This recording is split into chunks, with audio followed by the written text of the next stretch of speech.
วัสดีครับ สวัสดีค่ะ ขอต้อนรับเข้าสู่รายการ Talking Thailand ผมอดัม Bradshaw นะครับ I'm Grace Robinson ผมหม่อมหลวงณัฐกร เทวกุลปลื้มนะครับต้อนรับเข้าสู่รายการ Talking Thailand. Welcome to Talking Thailand again. This is another Saturday night on Voice TV where you will see the three of us ปลื้มนะฮะแล้วก็คุณเกรซนะครับสุดสวยประจำรายการนะครับแล้วก็คุณอดัมสุดหล่อประจำรายการนะครับสุดหล่อด้วยครับขอบคุณมากที่ชมด้วยนะครับ How are you doing, Adam? I'm doing well. Okay. And you? Very well thank you And what about you? Bloom, how are you doing? Thank you. Sit down, please. That's Okay. what. Okay teacher But a lot happening in Thailand. Okay, and we try to summarize, everything that's going on for all the viewers right here on Voice TV. Before you get into that, I think a lot of our foreign viewers are a little confused of seeing this M period, L period at the beginning of your name, Mom Luang. What does that mean? I know it has to do with like a royal blood, or Yes. will you please elaborate on the meaning of that? Is there an equivalent in English? Is it a lord or not quite? Not quite. This is Okay. by blood. Mom Luang is like the lowest of, the royal titles that you can be given. A high title would be a Mom Chao. Mom Chao is technically a prince. Okay, so there is an equivalent in English for prince. Prince is Mom Chao. But then, if you're the son of a prince, if you're the son of a Mom Chao, you are a Mom Ratchawong. So a Mom Ratchawong is M period R period MR. with a Okay. capital R. Okay. Yeah, and how many Mom Luangs are there in Now, Thailand? the thing you have to understand is that Mom Luang is not very high up. Okay, Okay. Mom Luangs are sons and daughters of Mom Ratchawong. So there are, I would say, a lot of us. I would say, not maybe in the hundreds. Okay. Probably not in the thousands. In the So hundreds. was your father or your grandfather or your great-grandfather a king? No, if you trace my ancestors, trace back to my ancestors. My dad is a Mom Ratchawong. My grandfather is a Mom Chao. So basically, my grandfather is the son of someone who was one of the sons of King Rama the Fourth. Oh, okay. So if I trace it back, my great-great-grandfather, technically would be King Rama the Fourth. สอดแทรกภาษาอังกฤษเข้าไปนิดนึงนะครับคำว่าปู่ทวดนะครับ great grandfather แต่ว่าถ้าเป็น great ภาษาไทยว่าไงครับ ปู่ทวดเหรอไม่แน่ใจ อันนี้ผมไม่แน่ใจ แต่ว่าปู่ทวด great grandfather ใช่ great แต่ว่าพ่อของปู่ทวดใช่ไหมฮะ ใช่ คือ จะพูดยังไง great นั่นแหละ นะ That's ก็ a good ภาษาอังกฤษแค่เพิ่ม great เข้าไปอีกนะฮะ great ได้นะฮะแต่ว่าภาษาไทยก็ต้องเป็นพ่อของปู่ทวดยังไง Yes. Okay. Confusing. All right. So that's about my ancestors. More on that in an upcoming program. Thank you. Okay. Well, let's get to the news. Yes. What do you got for us? Well, a lot happening in the past week. We saw the killing, which at this point we don't know who's behind it, but the killing of a well-known poet. And this poet happens to have written many books and articles and poems that have been seen as in favor of the Red Shirts movement. The Red Shirts have been rallying against a coup for a long time, rallying for a democratically elected government. This poet is named Mainung Gogunti. That is his nickname, his pen name. Okay. Now Mainung was killed by a gunshot, and this took place right about the time after he did his last program on one of the Red Shirts network. And in that program, he went on and he started to criticize the movement by a group of quote-unquote doctors to go after and get rid of anyone who commits lèse majesty. Okay, so this killing was seen in the political context, even though at this point it's not proven that it's politically linked. But his death has brought a lot of people, to come out and in support of him and his family, saying that he was a victim of political violence. which at this point we don't know yet for sure. And this incident has actually come into international press. Human Rights Watch have paid a lot of attention to it and say the killers need finding. Are the Thai police following up this case? Well, the Thai police are doing their job, but it seems like the case is progressing very slowly. I think they found 2 suspects. They found 2 suspects. Now, often the case in Thailand, when you have a shooting like this, when it's seen as politically linked, you never really find the real killer. Now, it's like a Hollywood plot, you know, this is Thailand, but often the case you don't find the guy who hired these, you know, quote-unquote assassins. But you understand that this killing happened in the context of the setting up of a group of people who would say that they're going to go after, you know, leading thinkers and protesters who may say anything negative about the monarchy, the top thinkers, because he wrote stuff on Facebook, and also he published a lot of articles and books that if you have a chance to read, it forces you to think about the kind of society that we live in. And so, but he's seen as quite a lightning rod. So if this turns out to be politically linked to hardcore right-wing groups, you know, it would not be a surprise. And what does this show about hardcore right-wing groups? The way if they don't like someone, they just kill them? Yeah, is that what they? This is a problem for Thai society. If you're looking at academics on the side of the progressive movement throughout the history of Thailand, we have a problem of how many of them end up dead without nobody knowing why, nobody knowing anything. And I mean, this happens all over the Yeah. world, but unfortunately Thailand does have a bad human rights record, and this isn't going to help it if the case isn't resolved. I mean, how much do Thailand care about their image to the rest of the world, I think the Thai having this bad image? Yeah, do they care? the Thai people do care. But you understand that it normally is not the government that's behind these killings. I mean, if you look back in the days of 1973 and 1976, many of the leaders in the students' uprising against the military dictatorship at that time were killed on orders of the military.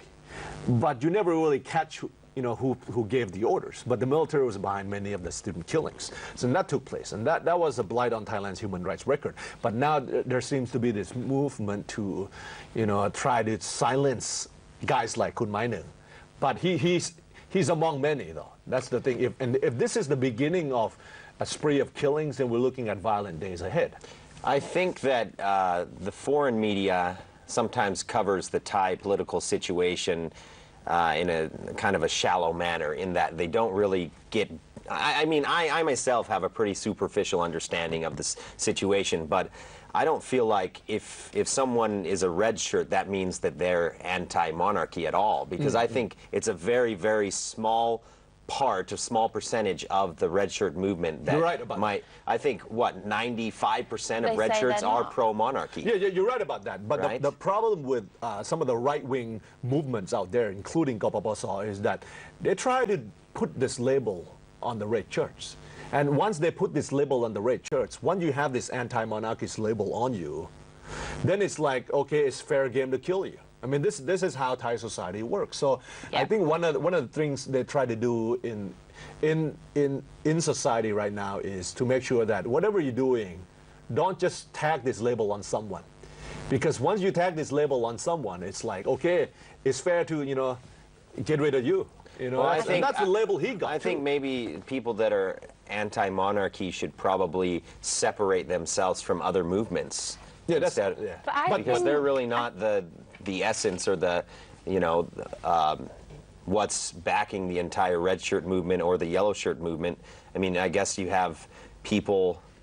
They're their own movement, I think. But for me, I personally believe if you're anti-lese majesty laws, doesn't necessarily mean you're anti-monarchy, because lese majesty doesn't necessarily mean you're anti-monarchy. It just means you're free to discuss them in a good or a bad way. That's right, but the right-wing side of the picture really don't get that. I mean, I'm the one who's been trying to say that, saying that you can amend these laws, but you don't necessarily have to be anti-monarchist. You can change some of these laws so that it's internationalized. Philippines. But anyway, it's an age-old discussion in Thailand. Yeah, and it's frustrating because in Thailand now there are many political prisoners in prison that have Yeah. families and partners waiting for them at home, and I think it's a lot harder for them to get retrials. Even it's harder for them compared to even a murderer or a rapist Yeah. can get out of prison quicker than someone Yeah. that's But committed I this have lèse-majesté law. I've also seen that the king has released most of the people that were charged with lèse-majesté as well. Yeah, didn't- it's been the case for some. Yeah. There was for some. one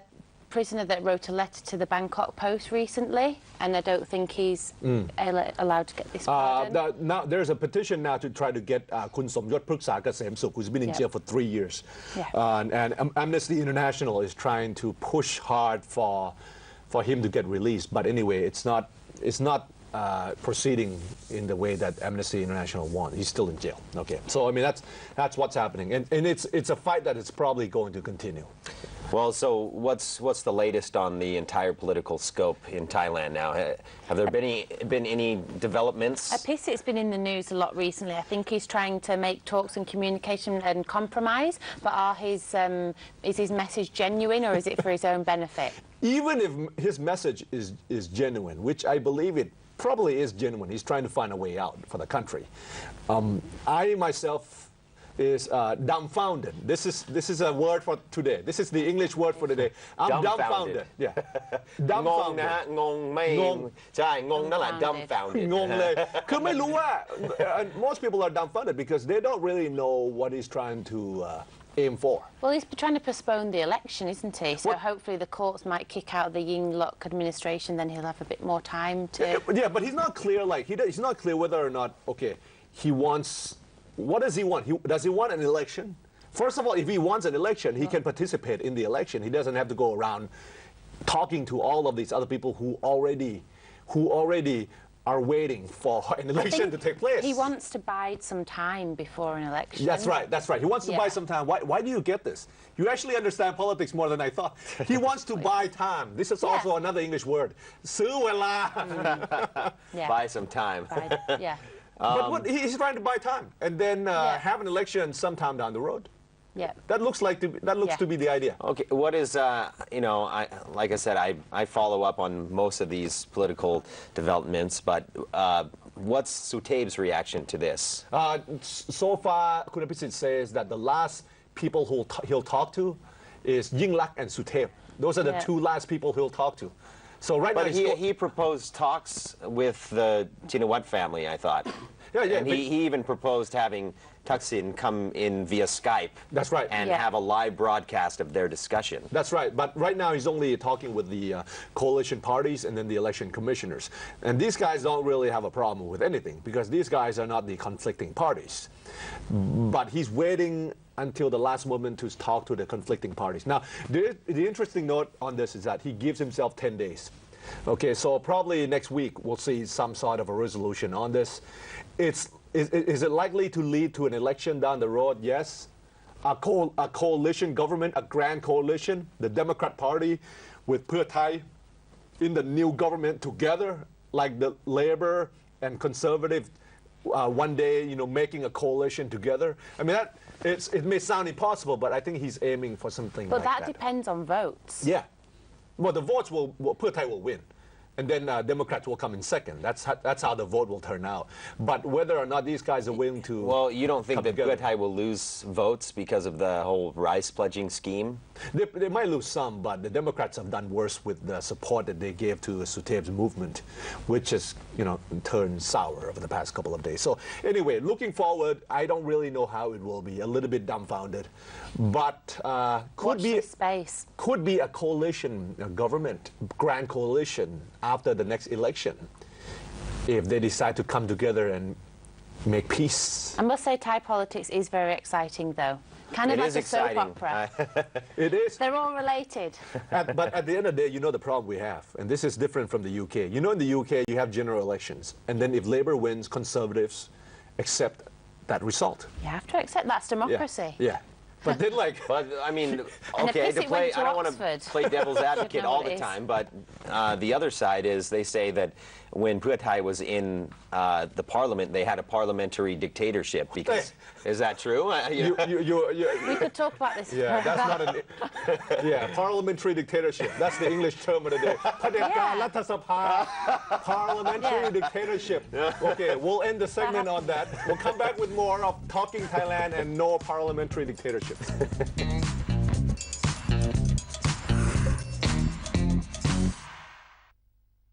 บริษัทไทย